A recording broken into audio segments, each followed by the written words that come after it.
What is going on, everybody? My name is Nico and welcome back to another Pokemon BDSP breakdown video. Today we're talking about a starter Pokemon that I kind of pulled out of nowhere for a team and it ended up being so freaking good.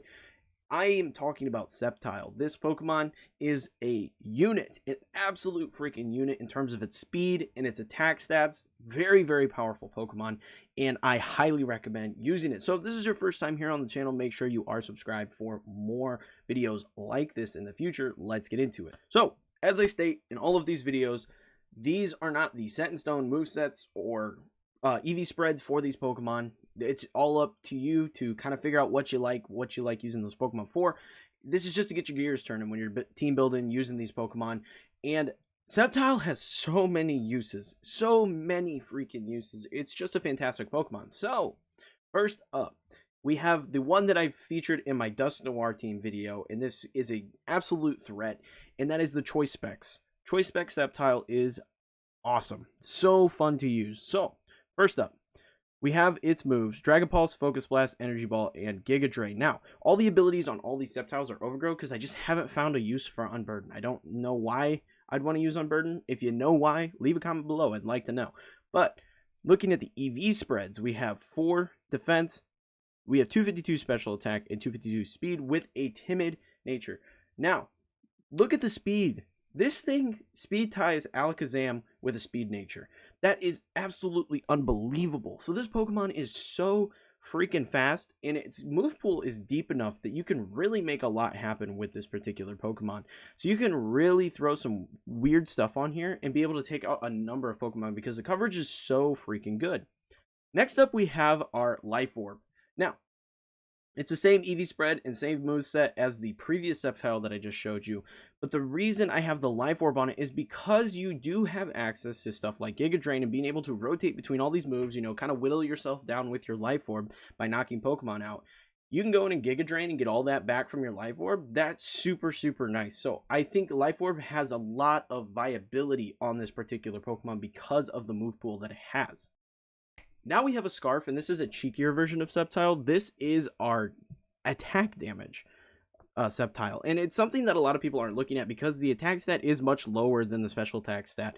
However, the move pool is deep enough that you can really make some cool stuff work with an attack Sceptile, and a lot of people, like I said, just aren't expecting that kind of damage to come from a Sceptile. So you're going to have access to other moves that you wouldn't normally have if you were running a special attack. For example, Earthquake, Drain Punch, all those kind of things.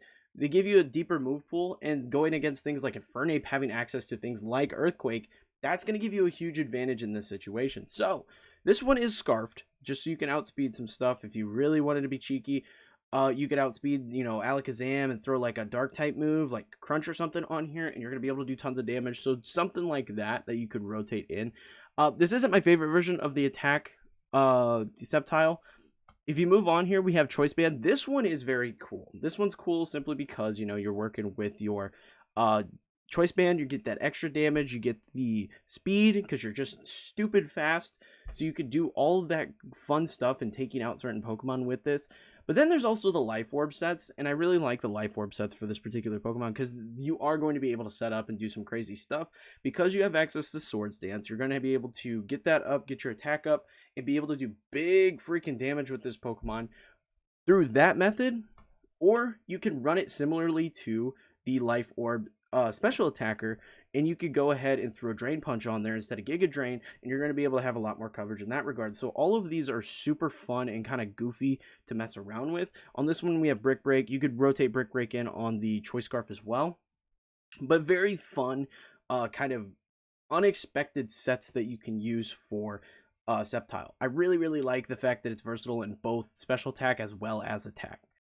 Now, in terms of Pokemon that are going to cause problems for this guy, it's kind of tough because he does have access to so many different moves that you can kind of go into everything. You can go very well into a lot of different Pokemon, but the big ones that come to mind immediately are going to be things like Staraptor. Staraptor is going to pose problems because you don't really have a move that can deal with Staraptor.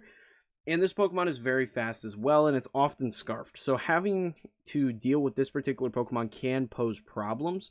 Other Pokemon that come to mind immediately are Rotom Heat. You're not going to have anything that can really damage Rotom Heat. Yes, Earthquake would be great, but this Pokemon has Levitate. So going into a Rotom Heat with Sceptile can pose some very big issues for your Sceptile. It's a Pokemon that's kind of got to be handled by something else. Other Pokemon that can cause problems are going to be your Ice types. The big thing with this is you do have access to a lot of fighting type moves, whether it be Focus Blast or Brick Break or things of that nature.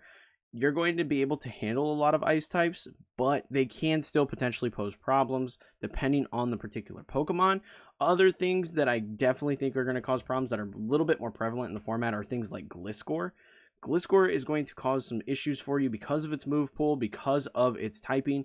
Sceptile can't really deal with this Pokemon at all, so you're going to have to just kind of work around these particular Pokemon here. Just because of their typings and things of that nature. These Pokemon are just, you don't really have coverage options for them with Sceptile. Now, the Ice types, like I said, it's very situational in that regard, depending on if they are fast Ice types, if they're very bulky, if you're running, Focus Blast, or if you're running an Attack Sceptile Focus Blast, you may miss and you may take big damage from an Ice type. So something to consider with running Sceptile. Now, in terms of teams that this Pokemon kind of works well with, anything that really you don't have grass coverage on, this Pokemon's going to work. This Pokemon's going to feel good on any of those. In terms of like switch-in stuff, I would argue that like Manaphy is a good teammate for this Pokemon, or any Pokemon that, takes big damage from grass type attacks that you can rotate in. That's going to help you out a lot, but really Sceptile's kind of situational in that regard because it isn't super defensive. It's got decent defensive stats, but it's not super defensive, so switching it in can be potentially dangerous, kind of in the same way Infernape switch-ins can be dangerous. It's kind of used in a similar fashion in terms of being that fast sweeper. So I would say that it's really just comes down to you needing a grass type Pokemon on your team and needing to fill that void in terms of coverage. That's where Sceptile comes in, not necessarily in terms of like I need to switch this Pokemon in to take the hit for something else. That is the big thing. But that pretty much covers everything I have in terms of this Pokemon. It's super fun to use. It's on one of my favorite teams that I've made for BDSP so far, and you can check that team out in the description below. But if you found the video entertaining and helpful, make sure you leave a like and smash the subscribe button for more guides like this in the future. I'm still covering BDSP. I just did some VGC stuff for Sword and Shield that'll be going up here. So hopefully you guys enjoy all this stuff, and if you want to see certain Pokemon covered, let me know in the comments below. But hope to see you all in the next video.